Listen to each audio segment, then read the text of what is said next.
السلام علیکم ورحمۃ اللہ وبرکاتہ۔ الحمدللہ رب العالمین، الصلاۃ والسلام علی نبینا محمد وعلی آلہ وصحبہ اجمعین، اما بعد۔ سامعین کرام، آج ہم لوگ اس ویڈیو میں جانیں گے کہ قرآن مجید کی فضیلت کیا ہے۔ قرآن مجید کی فضیلت کو سمجھنے کے لیے اللہ تعالی نے قرآن مجید کو ہم انسانوں پر نازل کیا تاکہ ہم لوگ اس کو پڑھیں، اس سے فائدہ اٹھائیں، قرآن مجید سے استفادہ حاصل کریں۔ قرآن مجید کو سمجھنا بہت ہی آسان ہے۔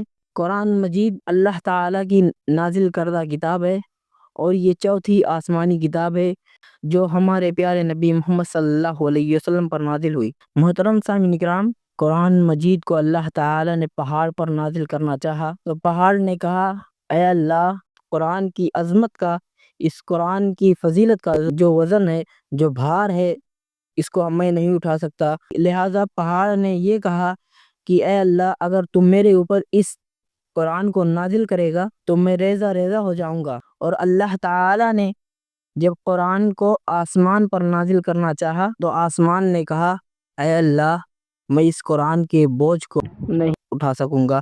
لہٰذا آسمان نے کہا کہ اے اللہ، تو اس قرآن کو کہیں اور نازل کر دے۔ اور جب اللہ تعالیٰ نے قرآن کو ہم انسانوں کے اوپر نازل کرنا چاہا تو انسان نے اس کے بوجھ کو سنبھال لیا۔ لہٰذا ہمیں اور آپ کو قرآن کی عظمت سمجھنی چاہیے۔ قرآن یہ بہت ہی بابرکت کتاب ہے۔ قرآن کی عظمت کا اندازہ، قرآن کی فضیلت کا اندازہ ہم اور آپ اس بات سے لگا سکتے ہیں کہ یہ قرآن جس نبی پر نازل ہوا وہ نبی تمام نبیوں میں افضل ہو گیا۔ یہ قرآن جو فرشتہ لے کر آیا وہ فرشتہ تمام فرشتوں میں افضل ہو گیا۔ قرآن نے اسے جبریل امین کا خطاب دے دیا۔ یہ قرآن جس امت پر نازل ہوا وہ امت تمام امتوں میں افضل ہو گیا۔ قرآن نے اسے کنتم خیر امت اخرجت للناس تأمرون بالمعروف وتنہون عن المنکر کا خطاب دے دیا۔ یہ قرآن جس مہینے میں نازل ہوا وہ مہینہ تمام مہینوں میں افضل ہو گیا۔ قرآن نے اسے شہر رمضان الذی انزل فیہ القرآن ھدی للناس وبینات من الھدی والفرقان کا خطاب دے دیا۔ محترم ناظرین کرام، اگر ہمیں قرآن کی عظمت کا اندازہ لگانا ہے، ہمیں قرآن کی فضیلت کا اندازہ لگانا ہے تو ہم اس بات سے لگا سکتے ہیں کہ یہ قرآن جس رات میں نازل ہوا وہ رات تمام راتوں میں افضل ہو گیا۔ قرآن نے اسے لیلۃ القدر خیر من الف شہر کا خطاب دے دیا۔ یہ قرآن جو فرشتہ لے کر آیا وہ فرشتہ تمام فرشتوں میں افضل ہو گیا۔ قرآن نے اسے جبریل امین کا خطاب دے دیا۔ یہ قرآن جس دن میں نازل ہوا وہ دن تمام دنوں میں افضل ہو گیا۔ قرآن نے اسے یوم الجمعہ کا نام دے دیا۔ یہ قرآن جو فرشتہ لے کر آیا، جو نبی لے کر آیا، جس رات میں نازل ہوا، جس مہینے میں نازل ہوا، جس امت پر نازل ہوا وہ امت تمام امتوں میں افضل۔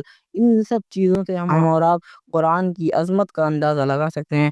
لہٰذا میرے بھائیوں اور دوستوں، قرآن کو زیادہ سے زیادہ پڑھنا چاہیے، قرآن کو سوچ سمجھ کر پڑھنا چاہیے تاکہ ہم اور آپ اس کے فوائد سے استفادہ حاصل کریں، اس کے حروف سے استفادہ حاصل کریں۔ قرآن کے حروف میں برکت ہے اور خاص طور پر رمضان المبارک میں قرآن کی عظمت کا اندازہ اس بات سے لگا سکتے ہیں اور اس مہینے کی عظمت کا اندازہ لگا سکتے ہیں جس مہینے میں ہم اور آپ ہیں، کہ اس مہینے کی عظمت کا اندازہ لگا سکتے ہیں کہ یہ قرآن اگر عام مہینوں میں پڑھا جائے، عام دنوں میں پڑھا جائے، ایک حروف کی نیکیاں 10 ہے، لیکن اگر یہ رمضان المبارک میں پڑھا جائے، اگر یہ رمضان المبارک کے مہینے میں پڑھا جائے تو اس کی نیکیاں ایک نیکیوں سے بڑھ کر کے 700 گنا تک ایک حروف کی نیکیاں مل سکتی ہیں۔ محترم سامعین کرام، ضرورت اس بات کی ہے کہ ہمیں اور آپ کو زیادہ سے زیادہ قرآن مجید کو پڑھنا چاہیے اور قرآن مجید کو سوچ سمجھ کر پڑھنا چاہیے اور اس کے ہر الفاظ سے، ہر آیات سے، ہر سورت سے، ہر صفحات سے، ہر پارے سے ہمیں اور آپ کو استفادہ حاصل کرنا چاہیے۔ اب آخر میں اللہ رب العالمین سے دعا گو ہوں کہ اے باری الہا، ہم تمام مسلمان بھائیوں کو قرآن مجید پڑھنے کی اور اس کو سوچ سمجھ کر پڑھنے کی، اس کے ہر الفاظ سے فائدہ اٹھانے کی توفیق عطا فرمائے۔ آمین۔ تقبل یا رب العالمین۔ والسلام علیکم ورحمۃ اللہ وبرکاتہ۔